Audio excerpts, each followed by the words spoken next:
여러분, 제가 원자재 가격이 너무 올라서 우리 경제에 미치는 영향이 엄청 크다. 그래서 경제 위기를 몰고 온다. 이런 이야기를 여러 번 드렸습니다. 그런데 올해도 마찬가지예요. 정부에서 뭔가 원자재에 대한 대책을 세워야 되는데 대책은요, 일이 뭐예요? 진짜 진흙물만큼도 안 나와요. 진흙물만큼도. 오히려 말입니다. 기업들이 지금 난리예요. 기업들이. 실제 기업들은요, 이대로 가면 총체적 위기 온다. 이렇게 생각을 하고 있습니다. 올해 공급망 전망, 이게 원자재에 대한 수입에 대한 건데 지난해도 진짜 어려웠는데 그만큼 불안하다. 66.7%. 더 악화가 될 거다. 21.7%고요. 다소 완화가 되겠다가 11.6%밖에 안 됩니다. 그러니까 결국은 88.4%는 최악으로 간다는 거잖아요. 88.4%는. 우리 기업들이 이렇게 위기를 느끼고 있는데도 왜 정부는 움직이지 않죠? 더 심각한 것은요, 기업인들이 대책 없다 53%, 검토 중이다 36.1%예요. 그러면 적어도 89.1%가 지금 대책이 없으면서 검토만 하고 있다는 거잖아요. 대책이 없으면서 검토만 하고 있다.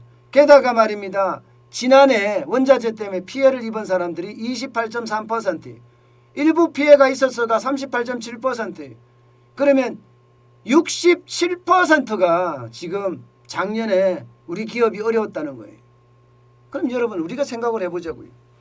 제가 여기서 말씀드리고 싶은 것은요, 대한민국의 핵심 자산이 뭘까요? 기업입니다.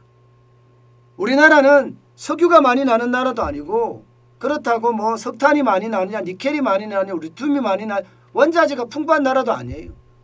우리는 그동안 말입니다. 사람이 인재다 이렇게 생각을 하다가 어느 순간부터는요, 사람을 품는 기업이 보물입니다. 기업이 대한민국에서는 핵심 자산이에요.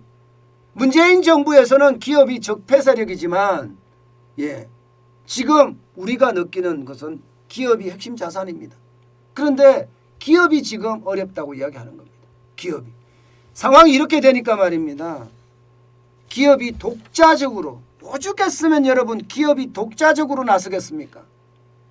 이게 대한민국에 정부가 있나 이런 생각이 들 정도예요. 기업이 독자적으로 지금 자원 확보에 나서고 있습니다. 포스코만 하더라도요, 호주의 필라베 미넬라스와 실제 계약을 해서요, 리튬 광석을 연간 31만 5천 톤을 공급받기로 했습니다. 그리고 아르헨티나에는요, 염호에다가 여기에다가 지금 계속 투자를 하고 있어요. LG 에너지 솔루션은요, 호주 강산업체 라이온타운과 2024년까지 리튬 광석을 70만 톤 공급받기로 했습니다. 오죽했으면 기업이 움직이겠어요. 기업이. 그런데요, 이렇게 기업이 움직인다고 이게 해결책이 아니에요. 기업이 움직인다고 해결책이 될 것 같으면 다 움직이겠죠. 이게 결국은요, 국가 차원에서 자원 개발하는 게 중요하거든요. 그런데 문재인 정부는 적폐라고 이야기하면서 꼼짝도 안 해요. 꼼짝도 안 해요. 그런데 여러분, 이 지표들 한번 보세요. 이 지표들 보면 빨리 해야 됩니다. 우라늄 가격입니다. 2021년 1월 29일이에요. 딱 한 달 만에 이게 파운드당 30.18달러에서 46.50달러까지 올라갔습니다. 이 정도면 여러분 가격이 거의 폭등이라고 이야기할 수 있죠. 40%나 올라갔으니까요. 이렇게 올라간 것은 원자재 가격이 올라간 것도 올라갔지만 카자흐스탄의 어떤 정정에 대한 불안 이런 것까지도 작동이 됐습니다. 그러니까 지금 우라늄 가격이 굉장히 많이 올라가거든요. 죄송합니다. 54% 올라갔네요. 54%. 카자흐스탄은요, 우라늄을 전 세계에 40% 정도 공급합니다. 그러니까 엄청나게 많이 공급하는 나라에 문제가 생긴 거예요.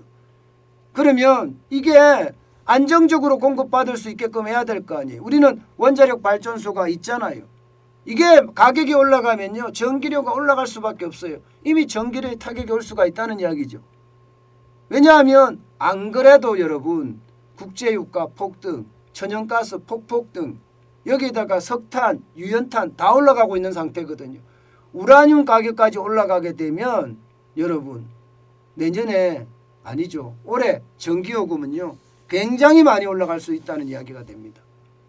이뿐만이 아닙니다. 이뿐만이 원자재 가격이 폭등이 되고 있는 게 이게 아니에요. 리튬 가격 보세요. 1년 만에 지금 몇 배인가요? 6배 가까이 올라갔나요? 5배는 확실히 넘었죠. 예, 이게 킬로그램당 53.38이었는데 지금 보세요. 린민페입니다. 린민페. 예, 린민페예요. 리튬은 중국이 전 세계 시장을 장악하고 있기 때문에 위안화로 가지고 결정합니다. 예, 53달러라고 제가 이야기한 건 죄송하고요. 53.38 위안이었습니다. 그런데 지금은 299.96 위안이에요. 하나 더 볼게요. 니켈 보세요. 니켈이 톤당 17,847.60 달러였는데 지금은 21,896.15 달러입니다. 1년 만에. 그런데 여러분 중요한 것은 이게 니켈이나 혹은 리튬은요, 우리가 가장 많이 수출하는 배터리, 또 가장 많이 수출하고 있는 스마트폰, 여기에 들어가는 핵심 원자재입니다. 근데 이 핵심 원자재들이 리튬만 하더라도 배터리 아니에요?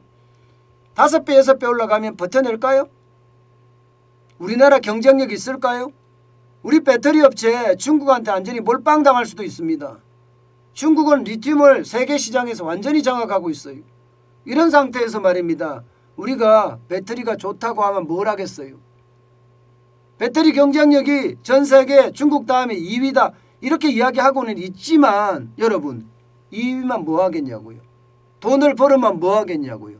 원자재를 못 사는데, 원자재가 폭등하는데, 그것도 폭등이 아니라 폭등하는데, 그런데도 정부가 움직이지 않는다는 것, 이것은 여러분 어떻게 생각하면 진짜 충격입니다. 진짜 충격이에요. 그만큼 말입니다. 리튬이나 이게 우라늄이나 니켈이나 가격이 다 올라가는 거예요.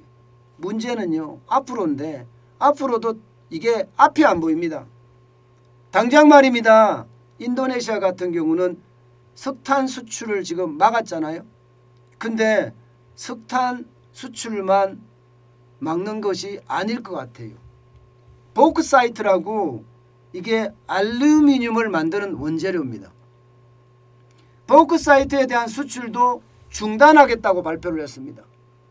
보크사이트에 대한 이게 수출까지 중단하게 되면 이게 우리 같으면 알루미늄에 대한 비용 부담이 엄청 커지는 거예요. 게다가 인도네시아는 이거 만들어서 이제 알루미늄으로 수출하겠다 이렇게 이야기합니다. 알루미늄으로.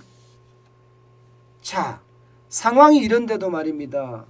우리 정부가 원자재 대책 내세우는 거 보셨습니까?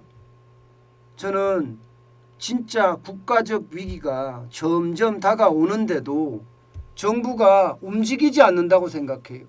움직이지 않는다고. 그러니 답답하죠. 해외 자원 개발이라는 자체가 이게 이명박 대통령 때 아주 열정적이었잖아요. 이명박 대통령 때 열정적이었다는 이유 하나로 자원개발 사업은요 적폐예요. 적폐. 문재인 대통령은 이명박 대통령 때 했다고 하면 경기를 일으키는 것 같은 느낌이에요. 그런데 여러분 자원개발은 이명박 대통령이 기획을 한 게 아니에요. 자원개발의 기획자는요 김대중 대통령이에요. 김대중 대통령이 자원개발에 대한 필요성 역설하고 개발 계획을 처음 만들었던 장본인이고요. 노무현 정부 때도 자원개발에 대해서는 투자를 많이 하고 이어갔습니다. 이명박 대통령 때는 그걸 이은 거예요. 그걸 이은 거예요.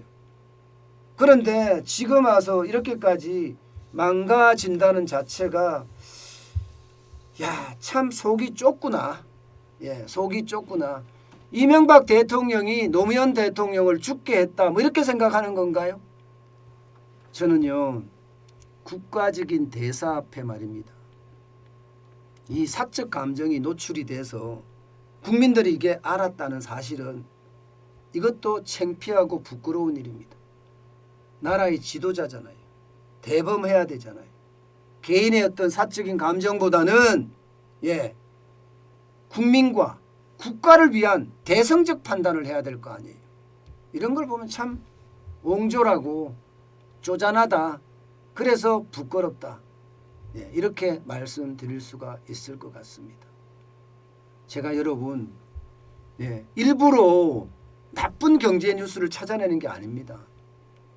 지금 제가 쭉 말씀드리는 내용을 보면 일부러 찾아내는 것이 아니라 있는 그대로 그리고 굉장히 중요한 이슈를 여러분들에게 전해드리는 겁니다. 일부러 찾아내서 하는 거 아니라는 거 아마 여러분들도 잘 아실 거라고 판단됩니다.